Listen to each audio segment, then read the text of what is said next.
Hey guys, my name is Sayo Martin. I'm a business consultant for Ken Blu. Today I'm going to talk to you about logos. With Ken Blu, we work with people with their marketing, with their business setup, with their business maintenance, just different little things to do with business across the range of business issues. And logos are part of marketing, part of branding. Now, it's come to my attention from speaking to people, from working with clients, that there is a bit of a misconception about logos and how they work and what they're for and so on and so forth. So I decided to do a series of videos talking about logos. So bear with me as I get into it.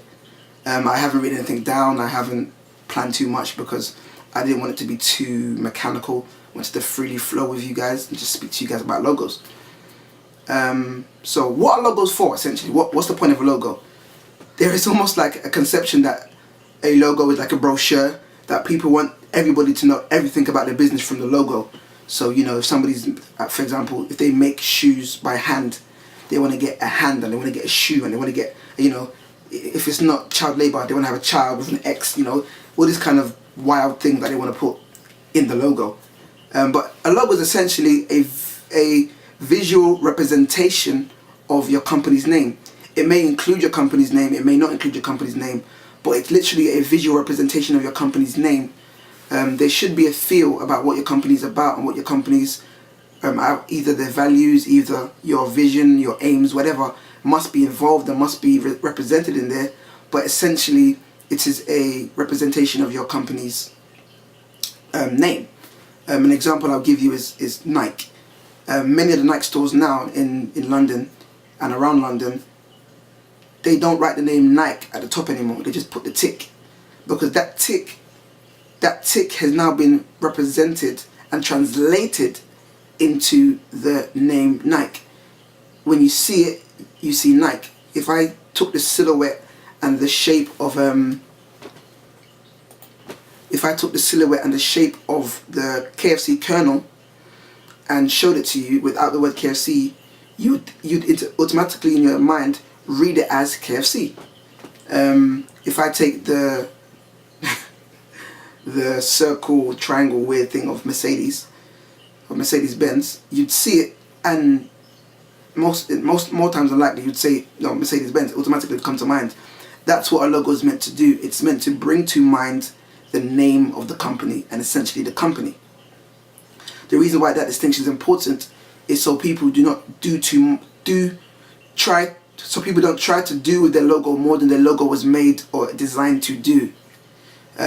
So sometimes people will be like, they want a logo and they're trying to literally cram so much information into the logo, not realizing the logo is simply meant to represent your name. If you want to tell them about your services and the quality of the services and so on and so forth, you can use your flyer to do that. You can use your brochure to do that. You can use your website to do that. Because essentially, your logos eventually, as you grow as a business, going to become a subconscious part of your branding. It's not going to be too obvious and loud on your company elements. So for example, if you're going to put a logo on a packaging, if your logo is very, very loud, it takes away the attention from other things you want to put on the packaging because you've got such a loud logo, which is why they always say with logos, simplicity is best. So that's literally the purpose of a logo. The purpose of a logo is to give people a physical, visual representation of your company name.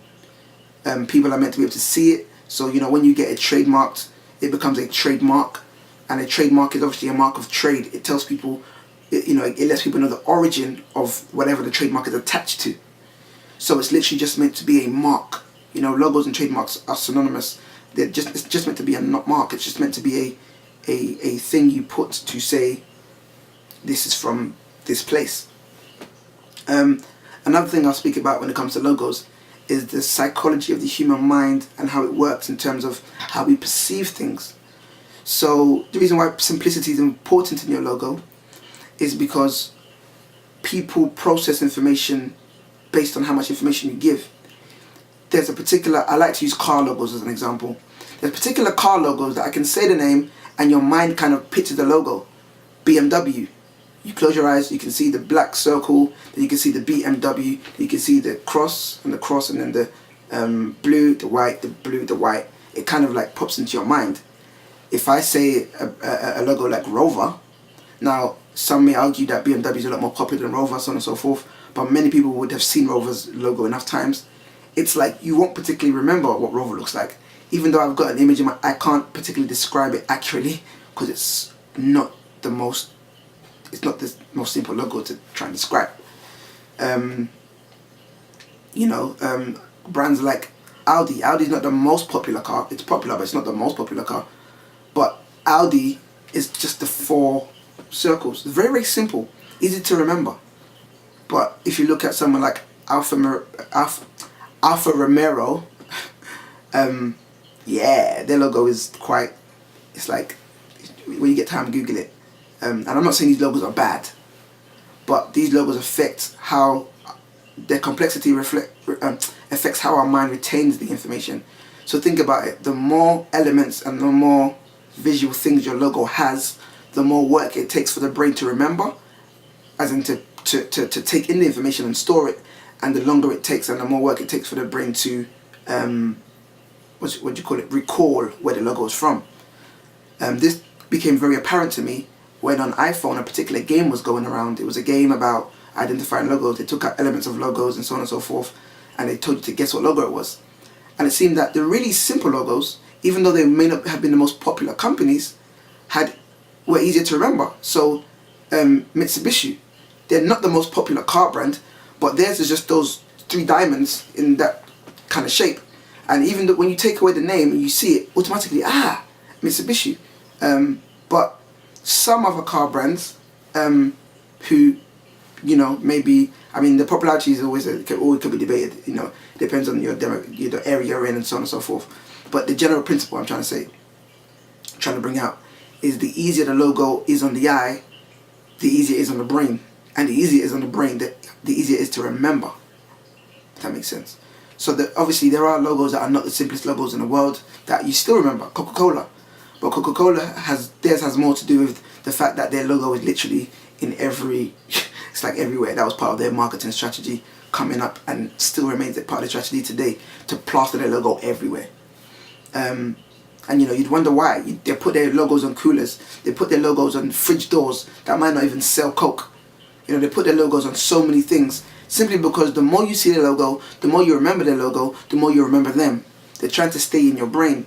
And if you want to get your logo into somebody's brain, it needs to be simple enough for them to remember. Not saying if it's not simple they won't remember. They probably still remember even if it's not simple. But the simplicity makes it easier for the brain to retain. So that's what the logo's for.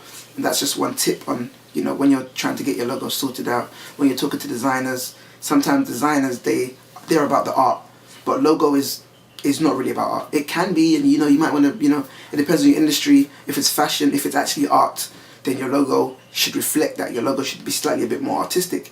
But if you're trying to build a brand that transcends the industry it's in, you'd have to think about your logo in this way. If you're only starting in fashion, but you're going to get into, you're going to open up your own school or academy, or you want to open up your own hospitals, having a logo that's completely difficult to read and doesn't actually register in anybody's brain won't be beneficial in the long run, in the long haul of things.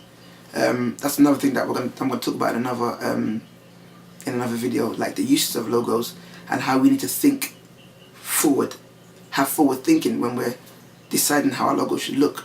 Many a times people have logos because what it looks like right now, and because it's all they have, it's not bad. It's how people are, because it's all we have sometimes. You're about to start a company, and the first thing you want to get sorted out is your logo.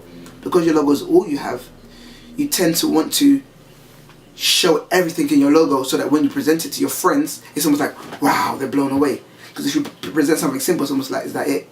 But when you now have a multi-million-dollar company, multi-million-pound company, and your logo is so extravagant, many companies rebrand and have to simplify their logo because it becomes a distraction on their flyers. It becomes a distraction on it's no more subtle, it's no more clean, it's no more,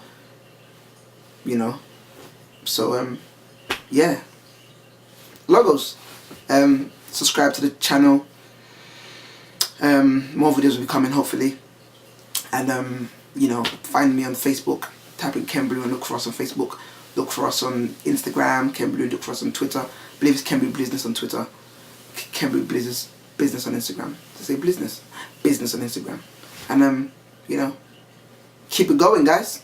It's maintenance, just different little things to do with business, across the range of business issues, and logos are part of marketing, part of branding. Now, it's come to my attention from speaking to people, from working with. Hey guys, my name is Sayo. I'm a business consultant for Ken Blu. Today I'm going to talk to you about logos. With Ken Blu, we work with people with their marketing, with their business setup, with their business. I haven't written anything down. I haven't planned too much because I didn't want it to be too mechanical. I wanted to freely flow with you guys and just speak to you guys about logos.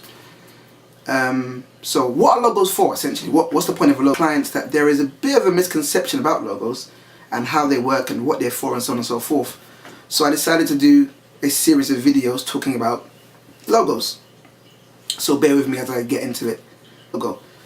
There is almost like a conception that a logo is like a brochure, that people want everybody to know everything about their business from the logo. So if somebody's, for example, if they make shoes by hand, they want to